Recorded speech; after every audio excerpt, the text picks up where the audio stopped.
Welcome to Living English. In our drama today, Anne visits a winery, a place that makes wine, and gives her opinion about their wine. She also does some business and gets a good price for the best wine. After the drama, we'll look in detail at the words we use to compare more than two things. Here's today's episode of Sisters and Brothers.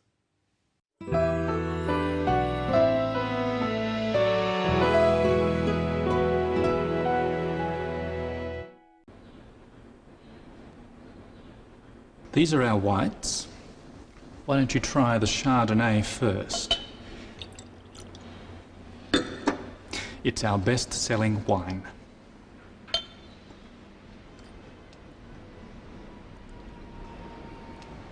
Lovely. Good fruit. Perhaps a little immature? Yes, it's made from some of our youngest vines. It is our most popular white at the moment. Try this Riesling.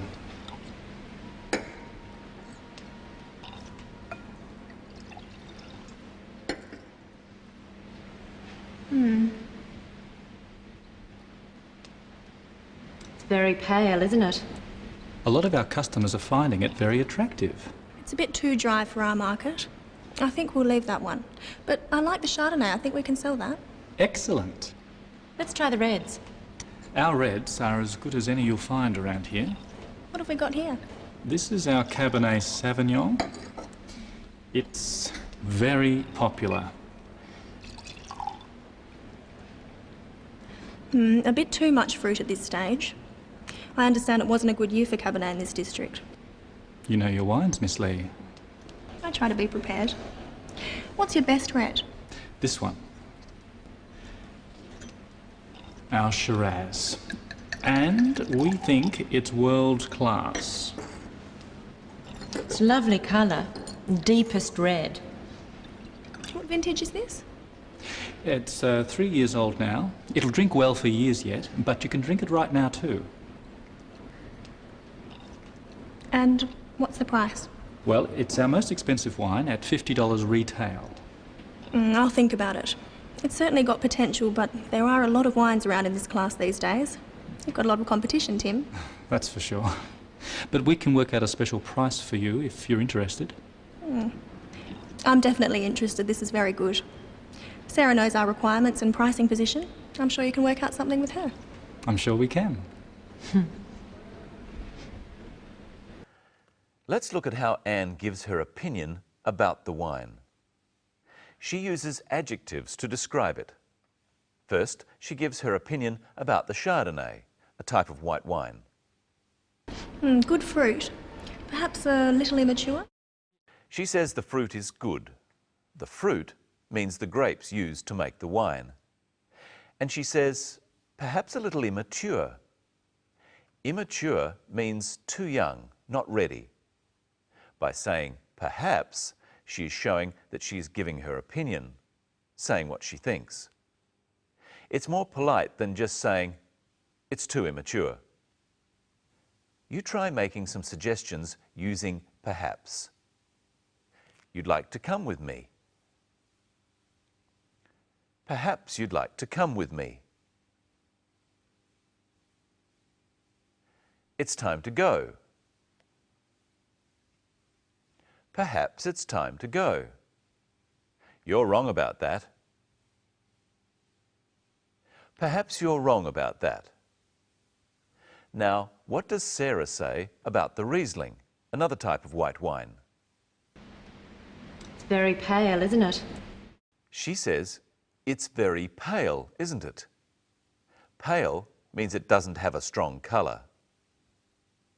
By saying, isn't it, she shows she is giving her opinion. She wants the others to agree with her. Isn't it is short for is it not, which is the same as saying, don't you think? Try using isn't it with these sentences. It's hot. It's hot, isn't it? It's funny. It's funny, isn't it? But be careful. You only use isn't it when the subject is it. For example, I would say, he's funny, isn't he? You're late, aren't you? They run fast, don't they? Now look at another way Anne gives an opinion. A bit too much fruit at this stage. Anne tasted 4 wines. The first one she tasted was better than the second one, and the last one was the best of them all. Words such as best are called superlatives. We use adjectives, describing words, in a different way to compare more than 2 things. One way of doing this is to add an est sound to the adjective. Listen. It's a lovely colour, deepest red. This is deep red. This is deeper red. And this is the deepest red. Practice saying the deepest red with the clip. It's a lovely colour, red. It's a lovely colour, the deepest red. Now listen out for another superlative. Yes, it's made from some of our youngest vines. Youngest. None of the vines are younger. Young and deep have one main sound or syllable. Young, deep. When a word has more than 2 main sounds or syllables, we don't add an est sound to form the superlative. The word expensive has 3 syllables. Ex, pen, sive. Now listen to its superlative form. Well, it's our most expensive wine at $50 retail. Most expensive. With longer words, we add most or the most to form the superlative. Repeat these after me. This wine is expensive. This wine is more expensive than that one. This is the most expensive of all the wines. But with shorter words, we add and est to the end of the word. Repeat these phrases after me. This wine is pale.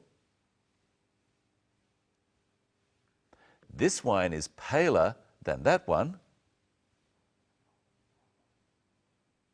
This wine is the palest of all. In our next clip, listen for the superlative of another 3-syllable adjective, popular. Pop-u-la. It is our most popular white at the moment. Most popular.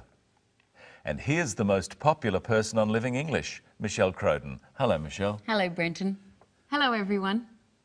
Here are 3 potatoes. First, let's arrange them in order of size. Brenton, can you do that? I think so.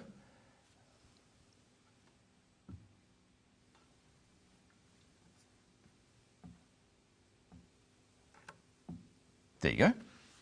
So this one is bigger than this one, and this one is bigger than this one.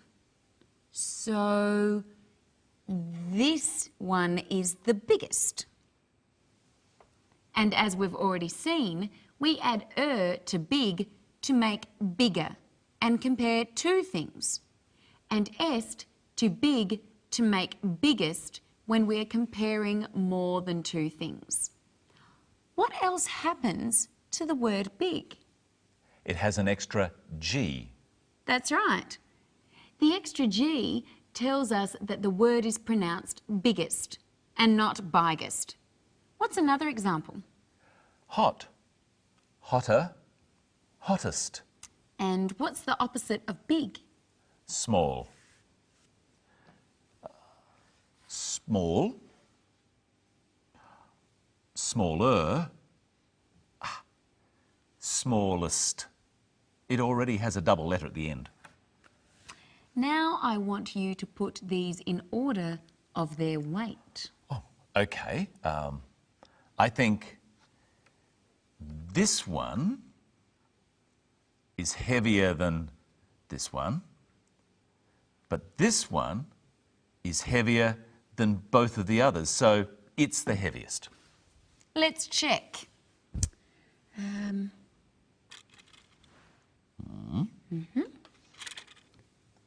this one. Heavier? That's heavier. Yeah, okay.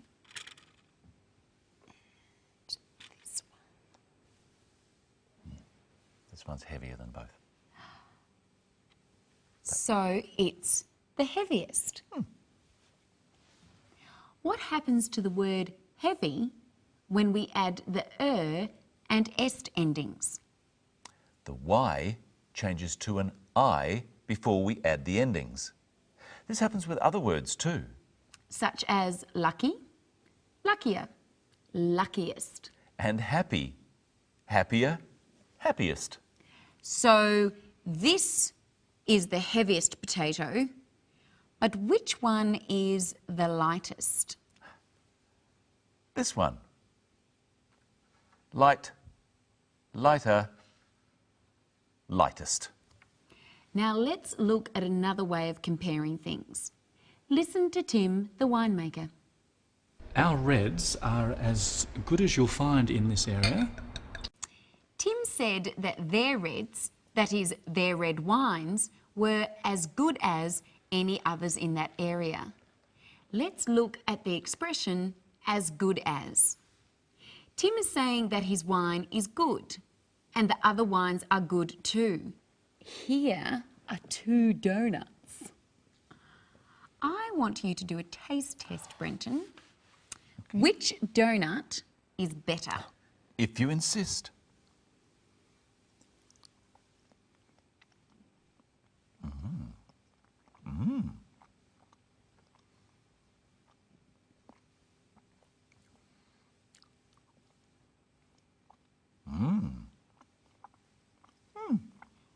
So is this donut better than that one?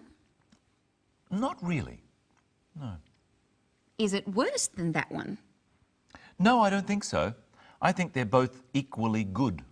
So we would say this donut is as good as that one. They're both equally as sweet. You can use any adjective instead of good.